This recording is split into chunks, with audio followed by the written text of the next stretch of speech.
नमस्कार बच्चों, एडुविला point channel में आपका स्वागत है। उम्मीद करता हूं आप सब अच्छे होंगे, स्वस्थ होंगे और आपकी पढ़ाई भी बहुत अच्छी चल रही होगी। तो चलिए शुरू करते हैं आज की वर्कशीट। और आज की वर्कशीट है क्लास 9 के एसएसटी की वर्कशीट नंबर 15। बच्चों, आज की वर्कशीट में हम लोग अध्याय 2 भारत का भौतिक स्वरूप के उपविषय तटीय मैदान को पढ़ने वाले हैं। तो देखते हैं कि तटीय मैदान के बारे में हमें क्या जानना है।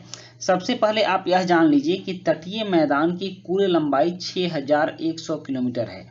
यह मैदान प्रायद्वीपीय पठार और सागरीय क्षेत्रों के बीच स्थित है। विशेषताओं के आधार पर इसे पश्चिमी और पूर्वी तटीय मैदान में विभाजित किया गया है। तो बच्चों, यह चैप्टर पढ़ने से पहले हम इसकी अवस्थिति को देख लेते हैं भारतीय मैप पर कि पश्चिम तटीय मैदान किधर है और पूर्वी तटीय मैदान किधर है। यह है भारत का मानचित्र और भारत का तटीय मैदान। तटीय मैदान में आप इसको देखिए कि यह यहाँ से शुरू होता है और यहाँ से शुरू होकर ऐसे आते हुए यह यहाँ बंगाल तक, मतलब कि गुजरात से शुरू होकर, ये गुजरात वाला क्षेत्र है, गुजरात से शुरू होकर और ये यहाँ पश्चिम बंगाल जो हमारा राष्ट्र है, वहाँ राज्य है, वहाँ तक यह मैदान फैला है। और यहाँ से यहाँ तक के मैदान की जो दूरी है वह 6100 किलोमीटर आपकी वर्कशीट में बताई गई है और वास्तव में इतनी ही है।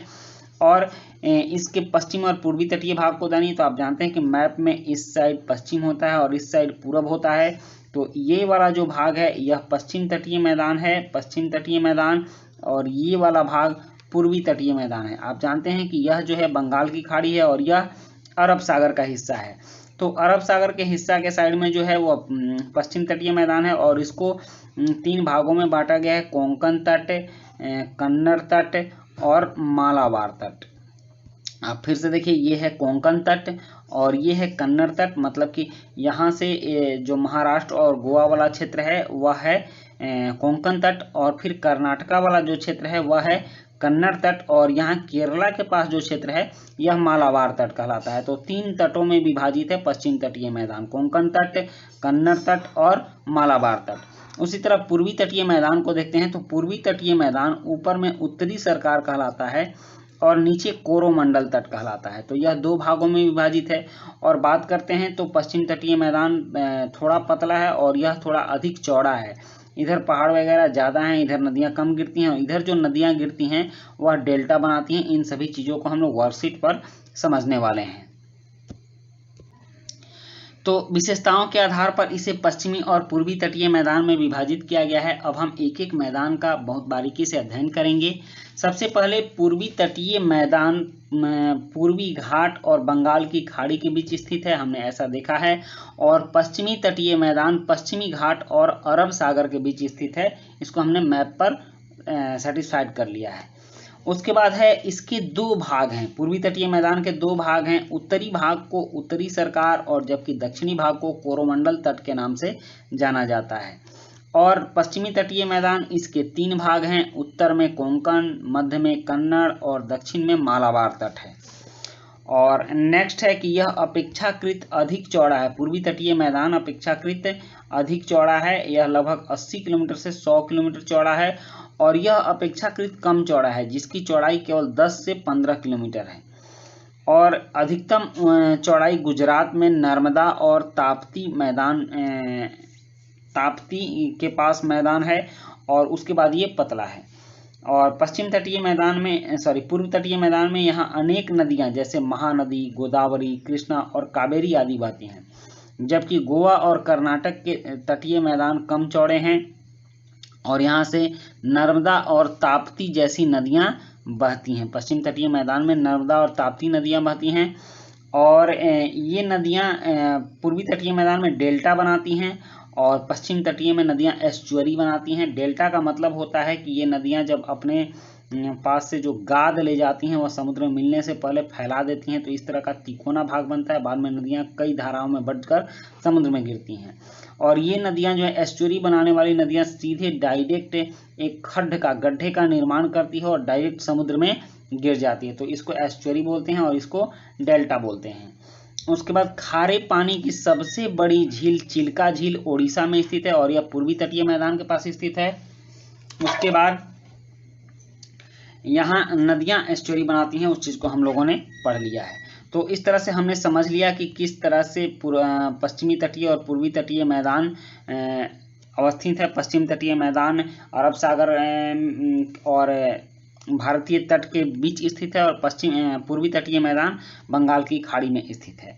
तो अब कुछ प्रश्न होते हैं, यहाँ 4 प्रश्न दिए गए हैं कि पश्चिमी तटीय मैदान के 3 भाग कौन कौन से हैं, पूर्वी तटीय मैदानों पर अधिकतर पत्तन कृत्रिम क्यों है, और पश्चिमी तटीय मैदान और पूर्वी तटीय मैदान में अंतर स्पष्ट कीजिए, और चौथा है कि भारत के प्राकृतिक मानचित्र में पूर्वी तटीय मैदान और पश्चिमी तटीय मैदान को दर्शाइए। तो चलिए अब इनके प्रश्न के उत्तर करते हैं।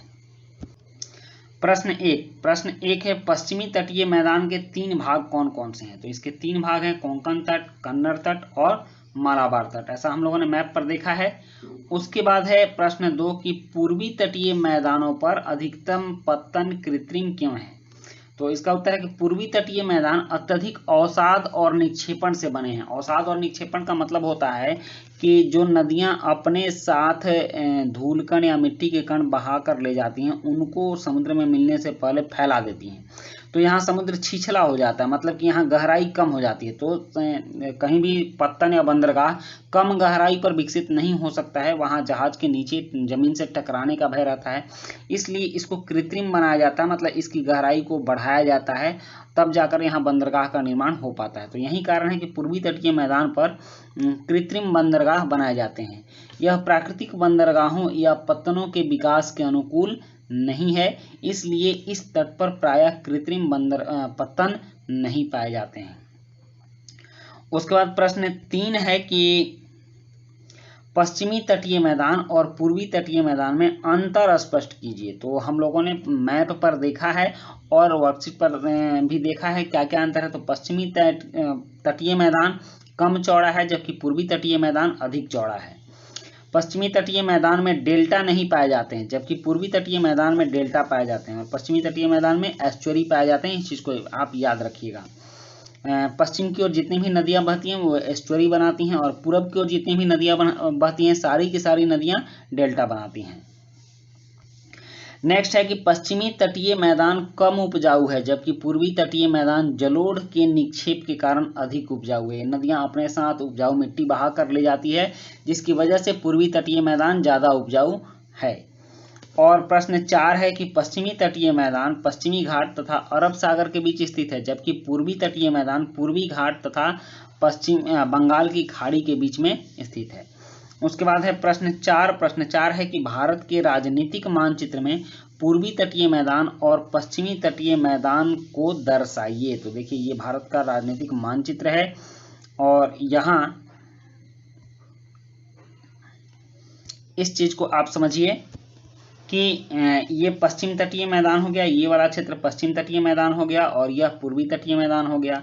यह अरब सागर से लगा क्षेत्र है और 3 भाग में है, कोंकण तट, कन्नड़ तट और मालाबार तट, और ये है उत्तरी सरकार तट और कोरोमंडल तट। तो इस तरह से आपने देख लिया कि भारत में पूर्वी तटीय मैदान किधर है और पश्चिम तटीय मैदान किधर है। तो बच्चों ये थी आपकी आज की वर्कशीट, और आज की वर्कशीट कंप्लीट होती है। वीडियो अच्छी लगी हो तो लाइक, सब्सक्राइब, कमेंट जरूर कीजिएगा। मिलते हैं नेक्स्ट वीडियो में। Thank you.